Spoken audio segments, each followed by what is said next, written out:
La aplicación del magnetismo en la ciencia y específicamente en la medicina abarca un gran uso desde terapias alternativas hasta estudios de radiología. En este videoclip les vamos a explicar más a fondo la magnetoterapia como práctica que implica el uso de campos magnéticos estáticos. Para entenderla mejor es necesario responder la pregunta: ¿cómo influye el campo magnético y electromagnético sobre los seres vivos? Bueno, pues esta terapia se basa en que tanto la Tierra como el cuerpo humano son generadores y creadores naturales de campos eléctricos magnéticos, y cualquier alteración en nuestro campo magnético debido a la interacción con la Tierra y otros seres vivos producen cambios físicos y emocionales en las personas. Lo que quiere esta terapia es aprovechar esos cambios para obtener mejoras, ventajas y beneficios en el organismo. La segunda pregunta a responder sería: ¿cómo funciona la magnetoterapia y de qué manera genera los cambios que les nombré anteriormente? La magnetoterapia de alta y baja frecuencia funciona debido a que en nuestro organismo hay una gran cantidad de iones libres e incluso moléculas equilibradas eléctricamente, como lo es el agua en nuestro cuerpo. Estas funcionan como dipolos debido a la orientación de sus cargas, y cuando se someten a la influencia de un campo magnético al que se dota de una frecuencia en función de la patología a tratar, se aporta un incremento de movimiento a estas sustancias por efecto de encontrarse en medio de un campo magnético oscilante, es decir, constante, y pueden ser repelidas o atraídas en función de su carga. Este movimiento extra que les genera acelera los procesos químicos en el organismo, favorece la acción de la bomba sodio-potasio y ayuda a regular los intercambios en el tejido en el que se veían disminuidos por la acción de una patología crónica o inflamatoria. Es por eso que la terapia actuará también sobre el tejido óseo, la linfa, los músculos y todo el campo de la fisiología humana. Ya que entendemos cómo funciona, les vamos a exponer los efectos más importantes que tiene sobre el cuerpo humano. El primero es la relajación muscular, que se da mediante el uso de imanes y campos magnéticos en el organismo, que ayudan a relajar el músculo actuando sobre la fibra, tanto estriada como lisa. Es un relajante casi natural, quita las contracturas y provoca un efecto antiespasmótico. Es por esto que los deportistas de élite la utilizan para cortar sus plazos de recuperación. El segundo es la regeneración de tejidos, y pues se da debido a que el magnetismo favorece o estimula la regeneración tisular, aplicándolo sobre el tejido dañado o sobre la zona lesionada. Limpia el tejido y hace que se renueve lo afectado, acelerando la producción de colágeno y sistemas antioxidantes del organismo. El tercero es el antiinflamatorio. Como una de las cosas que produce es la mejora en la circulación sanguínea y por tanto ayuda a que llegue mejor el oxígeno, los nutrientes y todo lo que el metabolismo necesita, hace que las posibles inflamaciones que puedan aparecer desaparezcan o disminuyan notablemente. La cuarta sería la estimulación de calcio en los huesos y colágeno, y pues es porque debido a la magnetoterapia se produce más calcio y pues hace que los huesos sean más fuertes contra fracturas. El quinto es el efecto analgésico y es uno de los más importantes. Libera la presión y compresión sometidas en nuestro organismo, especialmente cuando se produce una lesión. Dicho dolor se ve disminuido gracias a la actuación del magnetismo sobre las terminaciones nerviosas que provocan la inflamación y por tanto el dolor que producen dichas lesiones. Su duración es tan elevada que puede mantenerse más allá del tratamiento.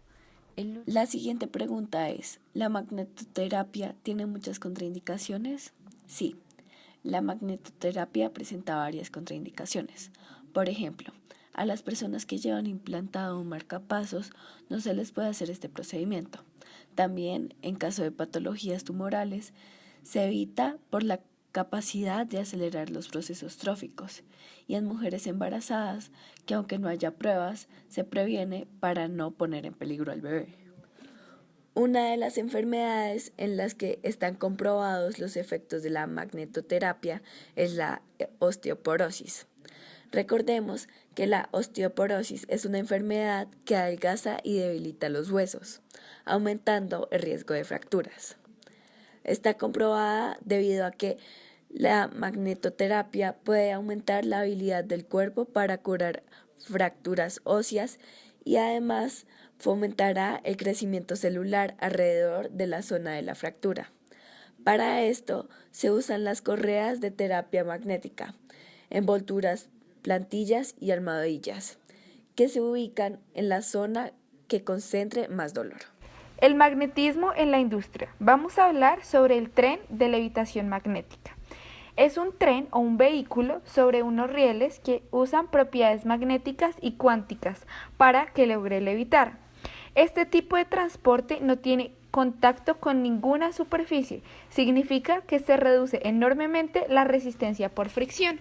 Solo se produce una fricción con el aire. El tren se mueve sobre un riel de acero gracias a los electroimanes que tiene sujetos a la parte inferior. Los principios básicos para el movimiento de este transporte. El primero es el principio de levitación. Trata de poner unas bobinas en las paredes laterales del riel, que cuando el superconductor, significa el tren, pasa con una alta velocidad, está liberando una corriente eléctrica, que es inducida en las bobinas, las cuales actúan como un campo electromagnético. Como resultado de estos campos existen fuerzas que empujan al superconductor hacia arriba y así se obtiene la levitación.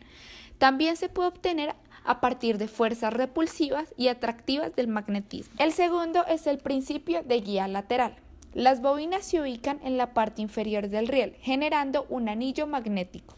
Cuando el tren se desplaza, una corriente entra al anillo, resultando una fuerza repulsiva, como ya lo habíamos nombrado, actuando en las bobinas, y esto evita que el tren se salga de su carril. Los imanes están en el interior del tren, que gracias al nitrógeno líquido se enfría a 183 grados Celsius, y el imán enfriado a tal temperatura ejerce una fuerza de repulsión sobre las vías, que hace que la mantenga durante todo el recorrido.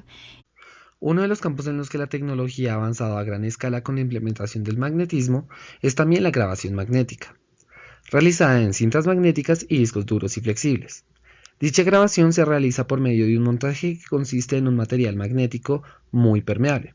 Este puede ser hierro, hematita o magnetita, rodeado por un alambre conductor por el que pasa determinada corriente.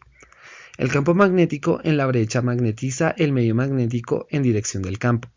Al cambiar la dirección de la corriente se pueden magnetizar diferentes regiones del medio en direcciones opuestas y por ende se tiene un código de información binario. Este código se lee mediante el movimiento hecho entre la cabeza con relación al medio.